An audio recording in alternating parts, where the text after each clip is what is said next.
Learning library. हम लोगों ने लास्ट टाइम देखा था fix width container and full width container के बारे में। मैं एक बार दोबारा से रिवाइज करा देता हूँ। हमारे पास एक फिक्स विड्थ कंटेनर होता है। इसका मतलब आपकी पूरी स्क्रीन के ऊपर एक पर्टिकुलर प्लेस पे एक पर्टिकुलर स्पेस लेके रखता है एक कंटेनर। इसको बोलते हैं फिक्स विड्थ कंटेनर। ये आपके स्क्रीन के रेजोल्यूशन के अकॉर्डिंग चेंज होता है। मैं अभी दिखाऊंगा कैसे। और फुल विड्थ कंटेनर के अंदर क्या होता है, ये पूरी की पूरी स्क्रीन की 100% विड्थ को यहाँ पे ऑक्यूपाई करके रखता है। आपकी स्क्रीन का साइज कुछ भी हो, कोई फर्क नहीं पड़ता। इस कंटेनर की विड्थ 100% होती है। 100% मतलब आपकी मोबाइल पे अगर आपने किसी पेज को या फिर किसी वेब पेज को ओपन किया है, तो वहां पे आपके मोबाइल का जो 100% विड्थ है वो 100% विड्थ को यूज करेगा। टैबलेट पे ओपन किया तो टैबलेट का 100% विड्थ, लैपटॉप पे ओपन किया तो लैपटॉप का 100% विड्थ। इस तरीके से काम करता है। इसको और थोड़ा डिटेल में देखते हैं एक बार। सबसे पहले बात करते हैं हमारा फिक्स विड्थ कंटेनर के बारे में। देख लेते गाइस, ये फिक्स विड्थ कंटेनर क्या काम कैसे करता है। फिक्स विड्थ कंटेनर के लिए एक चीज याद रखना, अगर आप बात कर रहे हो fix width container,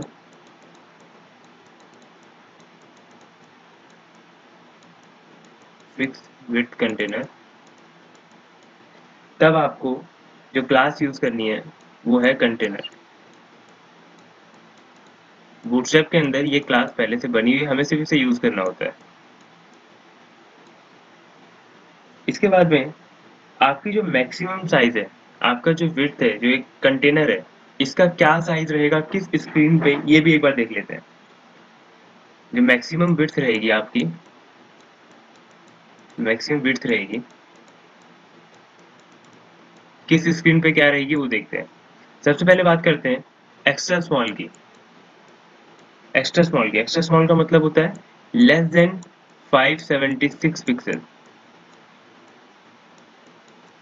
less than 576 pixel पे आपकी जो विड्थ रहती है इस कंटेनर की वो हो जाती है 100%।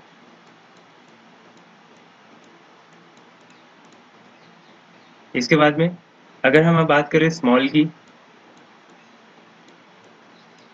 यानी कि SM की, तो यहाँ पे जो आपकी विड्थ है वो होती है ग्रेटर देन इक्वल्स टू 576 से लेके लेस देन 768 पिक्सल तक। इस रेंज के बीच में अगर आपका स्क्रीन रेजोल्यूशन है तो वो कंसीडर किया जाएगा स्मॉल के अंदर। और यहाँ पे आपके कंटेनर की जो विड्थ होती है वो होती है 540 पिक्सल। 540 पिक्सल का मतलब क्या हुआ, आपका ये स्क्रीन है, मान के चल रहे हैं इसका रेजोल्यूशन इस वक्त है 576। मान के चल रहे हैं एग्जैक्ट रेजोल्यूशन इस वक्त कितना है 576। तो यहाँ पे जो कंटेनर का साइज होगा वो कितना होगा 540 पिक्सल। 540 पिक्सल का आपका कंटेनर होगा। और बाकी का जो यहाँ पे स्पेस रहेगी वो कितनी रहेगी, टोटल कितना बच रहा है 540 और 576 में से माइनस करते हैं तो कितना बचा 36। इसका मतलब यहाँ पे इस साइड और इस साइड जो पैडिंग रहेगी वो रहेगी 18 पिक्सल्स की, दोनों साइड से 18 पिक्सल यहाँ से 18 पिक्सल वहां से, राइट एंड लेफ्ट से 18 पिक्सल्स की पैडिंग रहेगी। इसके बाद में बात करते हैं अगर आपका स्क्रीन रेजोल्यूशन इस वक्त मीडियम पर है, यानी कि MD मीडियम पर है, तब आप क्या स्क्रीन साइज होना चाहिए greater than equal to 768 to less than 992 pixel. अगर इस रेंज के अंदर आपका स्क्रीन रेजोल्यूशन है, स्क्रीन साइज इस रेंज के अंदर आता है, तब आपका जो कंटेनर है उसका साइज हो जाएगा 960 पिक्सल। इस रेंज के अंदर अगर आपका कंटेनर है तो उसका साइज हो जाएगा 960 पिक्सल। इसके बाद में बात करते हैं एक्स्ट्रा लार्ज की। एक्स्ट्रा लार्ज पे इसका स्क्रीन रेजोल्यूशन है ग्रेटर देन इक्वल टू 1200। इसके ऊपर अगर स्क्रीन रेजोल्यूशन आपका है तो इसका मतलब क्या होगा कि आप एक्स्ट्रा लार्ज स्क्रीन की बात कर रहे हो, और वहां पे आपका जो कंटेनर है उसका साइज हो जाता है 1140। 1140 आपके स्क्रीन का साइज हो जाता है। तो ये था हमारा कंटेनर का, जो हम नॉर्मल कंटेनर डायरेक्ट लिखते हैं उसका बाय डिफॉल्ट जो सेटिंग्स है वो है। हम इसको एक बार करके देख लेते हैं। यहाँ पे हमने पिछली बार जो बताया था कि आपको लिंक्स लिखने हैं वो सब कुछ लिखा हुआ है यहाँ पे। अब आपको क्या करना है, सिर्फ यहाँ पे गए, यहाँ पे हमने एक div बनाया, इस div के अंदर कुछ लिख देते हैं, जैसे कि हमने यहाँ पे कोई h1 लिख दिया और h1 के बीच में लिख रहे हैं वेलकम टू लर्निंग लाइब्रेरी।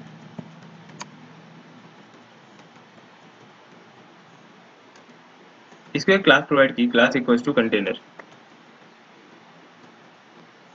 हमने एक क्लास प्रोवाइड कर दी, देखते हैं हमारे पेज पे क्या फर्क पड़ेगा। इसको करते हैं सेव एंड रिलोड। यहाँ पे हमें इतना पता है कि ये जो लिखा हुआ है वेलकम टू लर्निंग लाइब्रेरी, ये कंटेनर के बीच में आ रहा है। ठीक है, तो अगर मैं इसको कंटेनर को थोड़ा सा चेंज करते हैं, कंटेनर किस हिसाब से काम कर रहा था हमने थोड़ी देर पहले ही देखा। अगर इस कंटेनर का साइज, यहाँ पे मैं थोड़ा सा नीचे कर देता हूँ,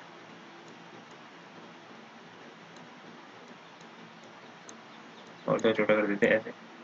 अगर इस कंटेनर का साइज कितना हो जाए, लेस देन 576 पिक्सल्स हो जाए, तब उस केस में क्या होगा, ये 100% विड्थ यूज करने लगेगा। चलो ठीक है, देखते हैं एक बार। इसके साइज को कम कर देते हैं, पूरा कम। यहाँ पे ये कितना यूज कर रहा है इस वक्त, 100% यूज कर रहा है। आपको पीछे का बॉर्डर नहीं दिखाई दे रहा, तो मैं बॉर्डर एक बार लेके आ जाता हूँ। उसके लिए हम लोग एक कलर प्रोवाइड कर देते हैं, बैकग्राउंड। कुछ कलर्स होते हैं हमारे पास, इसको हम डिस्कस करेंगे अभी, बट एक बार अभी देखने के लिए इसमें यहाँ पे मैंने लिख दिया। इसको किया रिलोड। यहाँ पे देखो जो बॉर्डर आ रहा है, मैं टेक्स्ट भी ऐसा करता हूँ, व्हाइट कर देता हूँ ताकि आपको क्लियरली विजिबल हो रही चीज। Text white, save and then इसको करते हैं रिलोड। यहाँ पे आपको देखो पीछे एक बॉर्डर दिखाई दे रहा है, ये कंटेनर है हमारा। ये कितना साइज इस वक्त ले रहा है, 100%। क्यों? क्योंकि आपकी स्क्रीन रेजोल्यूशन 576 से नीचे है।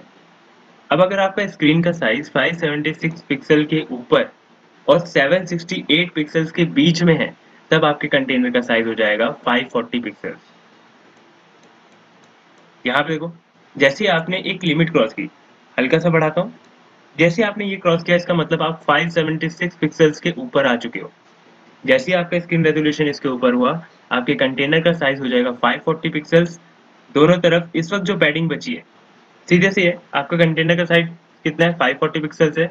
उसके सिवाय जो भी एक्स्ट्रा साइज बचा हुआ है वो आपका पैडिंग में चला जाता है। देन उसके बाद आप धीरे धीरे से इंक्रीज करो। इंक्रीज करते करते जैसे आप क्रॉस करोगे मिडिल रेंज को, यहाँ पे हमने इस वक्त क्या किया, मिडिल रेंज को क्रॉस करेंगे हम। जैसे हम मिडिल रेंज को क्रॉस करेंगे, यानी कि 768 पिक्सल्स क्रॉस कर देंगे, आपका जो कंटेनर साइज है वो हो रहा है 960 पिक्सल्स का। देन उसके हमें जैसे, सॉरी, जैसे आप यहाँ पे क्रॉस कर दोगे, हमने एक रेंज यहाँ पे नहीं लिखी है लार्ज का, हमने एक रेंज यहाँ पे इस वक्त नहीं लिखी हुई है लार्ज की। उसकी रेंज होती है, मिडिल है ठीक है, उसकी रेंज होती है लार्ज की यहाँ पे ग्रेटर देन इक्वल्स टू 992 से लेके लेस देन 1200 तक। और यहाँ पे आपका जो स्क्रीन का जो साइज रहता है, आपका जो बॉक्स रहता है, वो कितने का रहता है, 960 पिक्सल्स का रहता है। का जो कंटेनर होता है 960 पिक्सल्स का हो जाता है। और यहाँ पे आपका जो कंटेनर होता है मिडिल रेंज के अंदर, वो रहता है 720 पिक्सल्स का। देन आप कंटिन्यू करते हैं इस चीज को। तो आप जैसे जैसे स्क्रीन रेजोल्यूशन बढ़ा रहे हो ना, आपको ये चीज समझ में आएगी कि हाँ, आपका जो कंटेनर है उसके दोनों साइड की पैडिंग कहीं पे कम हो रही है, कहीं पे ज्यादा हो रही है। तो वो चीज हमने समझ ली कि ऐसा क्यों हो रहा है। और आपका कंटेनर क्या रहेगा, ये फिक्स साइज का नहीं है, ये क्या हो रहा है, चेंज हो रहा है कंटिन्यू आपके स्क्रीन रेजोल्यूशन के अकॉर्डिंग। बट यहीं पे अगर आपने यूज किया होता, यहीं पे अगर हम लोग यूज करते फुल विड्थ को, अगर आपने फुल विड्थ को यूज किया है, तो वो ऑलवेज याद रखना कि 100% विड्थ को ऑक्यूपाई करेगा। कोई फर्क नहीं पड़ता स्क्रीन का साइज क्या है। यहाँ पे चलते हैं, इसको कंटेनर को कर देते हैं फ्लूइड। कल ही बताया था कि अगर आपने यहाँ पे फ्लूइड लिखा, तो इसका मतलब क्या होगा कि आपने पहले वाली जो क्लास है, आप उसको क्या बनाना चाहते हो, फुल विड्थ कंटेनर बनाना चाहते हो। इस कंटेनर को फुल विड्थ कंटेनर हमने बना दिया। इसको करते सेव एंड यहाँ पे चलते पेज पे, इसको करते रिलोड। देखो अब कोई फर्क नहीं पड़ता आपका स्क्रीन साइज क्या है, कुछ भी कर लो, ये 100% का 100% ही रहेगा। ठीक है, तो ये होता है हमारा फुल विड्थ कंटेनर। तो हमने दो चीजें देखी, एक कंटेनर एंड एक फुल विड्थ कंटेनर। तो अभी के लिए इतने गाइस, नेक्स्ट वीडियो में हम लोग बात करेंगे कि आप इसको रिस्पॉन्सिव कैसे बनाते हो, आपका जो कंटेनर है वो रिस्पॉन्सिव कैसे काम करता है। तो थैंक यू गाइस हमारे साथ जुड़े रहने के लिए। हमारे वीडियो को लाइक शेयर एंड सब्सक्राइब जरूर करना और कमेंट सेक्शन में बताना कि आपको वीडियो कैसा लगा।